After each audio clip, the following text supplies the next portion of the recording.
14 साल के एगो बेहद खूबसूरत लड़की अपना परिवार के साथे ट्रेन के सफर करत रहेले। ठीक ओकरा सामने वाला जोन बर्थ होला ऊपर एगो 26 साल के हैंडसम लड़का भी सफर करत रहेला।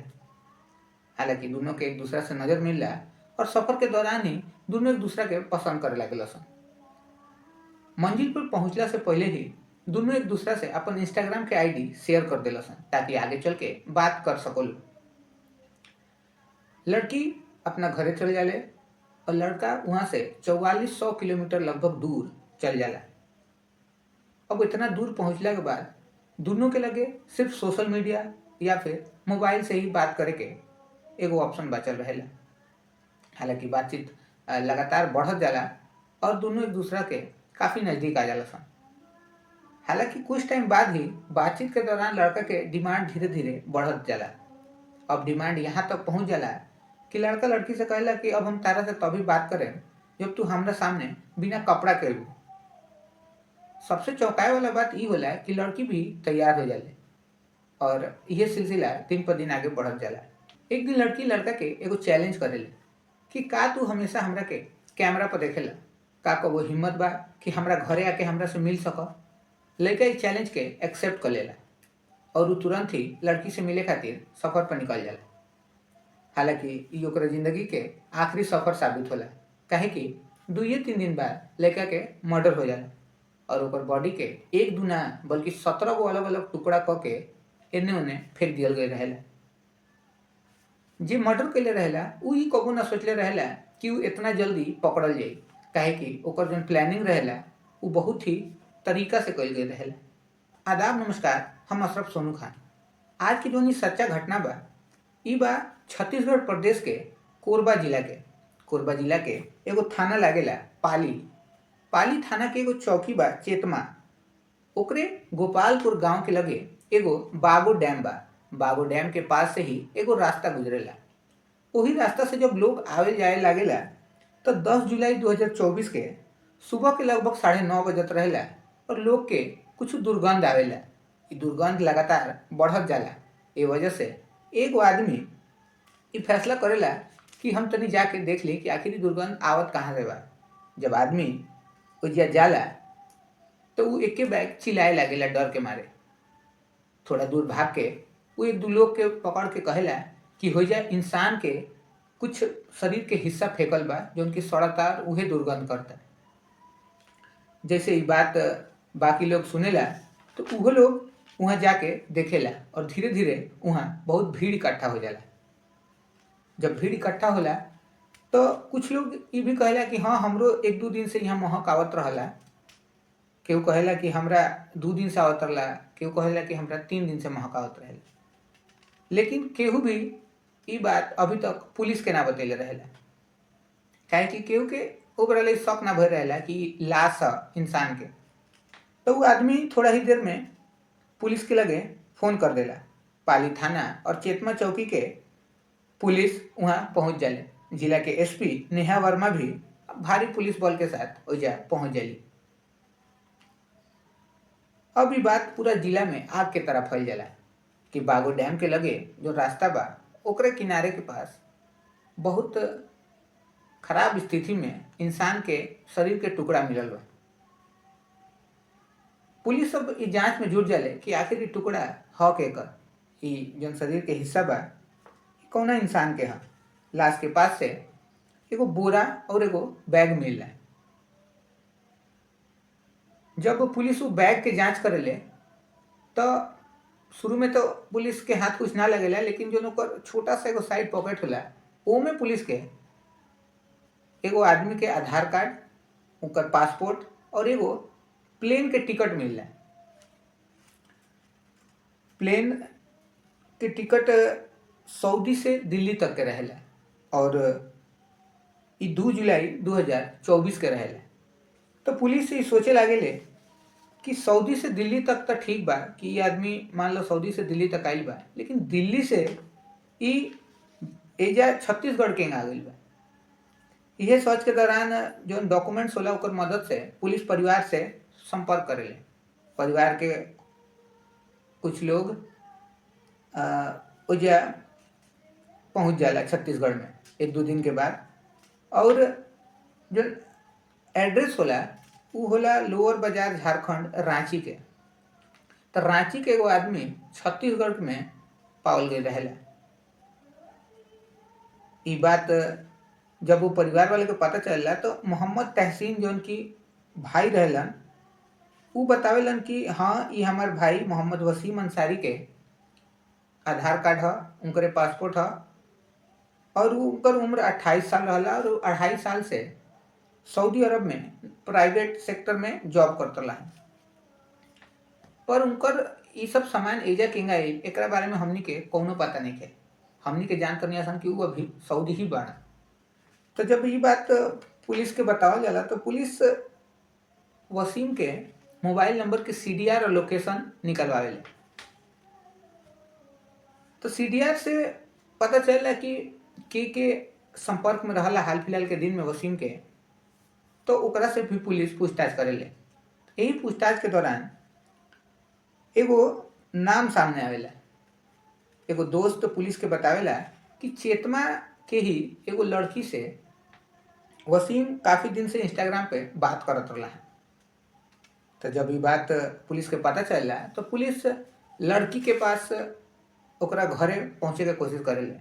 घर पे जब पुलिस पहुँच जाले तो पुलिस के ई जान के हैरानी होला कि ओकर घर वाला ही लड़की के घर वाला पुलिस के बतावेला कि हमनी को लड़की से कोनो वास्ता नहीं है, काहे कि उ काफ़ी चरित्रहीन लड़की ही है और उ हमनी के कोनो बात ना मानेले। ए वजह से हमनी के ओकरा से कोनो लगाव नहीं किसन रखत। हमनी के नहीं किसन जानत कि उ लड़की अभी कहाँ भी है और उ का करती है। पुलिस के चूँकि हाथ खाली हो जाला एकरा बाद, लेकिन पुलिस के एगो खबरी से मदद मिलला। उ खबरी बतावेला कि जोन लड़की के तू लोग खोजत रहलो ओकर एगो बॉयफ्रेंड बा और बॉयफ्रेंड के नाम है राजा खान। राजा 20 साल के एगो लड़का है जौन की बंसाताल चेतमा के ही निवासी है।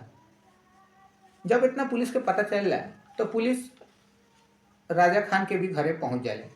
पहुंचले के बाद ये पता चलेला कि राजा भी अपना घर पे नहीं थे। वहाँ लड़की अपना घर पे ना रहले और यहाँ राजा भी अपना घर पे ना रहले। ऐसे पुलिस के थोड़ा सा शक और बढ़ जाला। पुलिस राजा खान के चूँकि नंबर मिल गए रहेला और लड़की के भी, तब पुलिस ओकनी के भी सीडीआर निकाले ले। सीडीआर के मदद से भी पता चल जाला कि अभी उड़ीसा में बालो। लड़का लड़की राजा और लड़की दोनों अभी उड़ीसा में बालो। लेकिन राजा और लड़की को अभी तक ये पता ना रहेला कि यहाँ वसीम के बॉडी मिल चुकल बा, बॉडी के कुछ हिस्सा मिल चुकल बा और पुलिस ओकर जांच पड़ताल कर रहल बिया और उनकरा लोग के घर तक पुलिस पहुंच चुकल बिया। तो ऐसे अनजान राजा और लड़की अभी भी उड़ीसा में घूम रहल लो।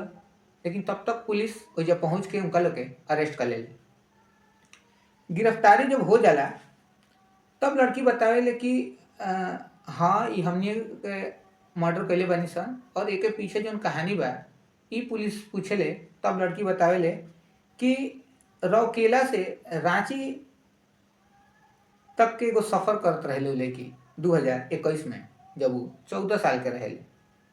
तो वही बेरा एगो 26 साल के लड़का से ओकर बातचीत शुरू हो जाला ट्रेन में ही। लड़की हालांकि बेहद खूबसूरत रहेले तो लड़का ओकरा पर लट्टू हो गई रहेले।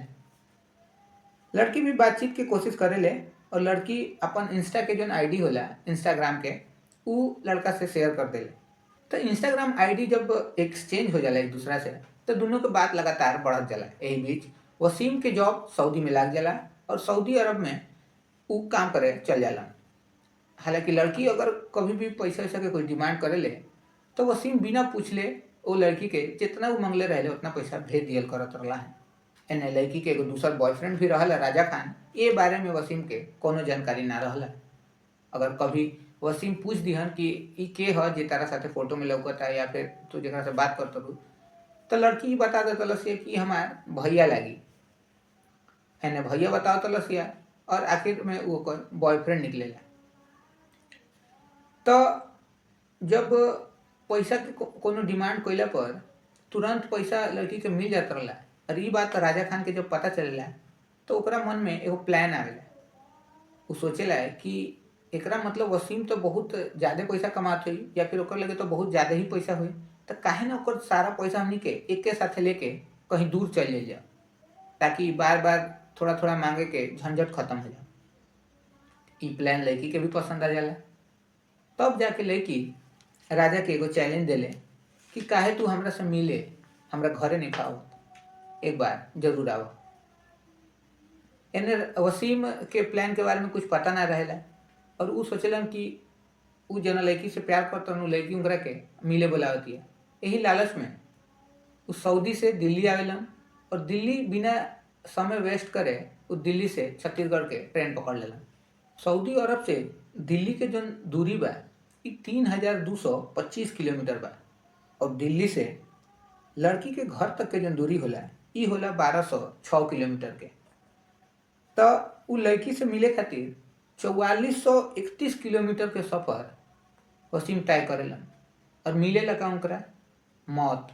तो जब पुलिस जांच पड़ताल करेले तो ये पता चलेला कि वसीम 1 जुलाई से सऊदी से निकलेलन और 2 जुलाई के दिल्ली से ट्रेन पकड़ेलन बिलासपुर खातिर। तो लड़की आगे बतावेले कि वसीम के रिसीव करे खातिर लड़की और राजा खान स्टेशन बोलेरो से पहुँचे ला।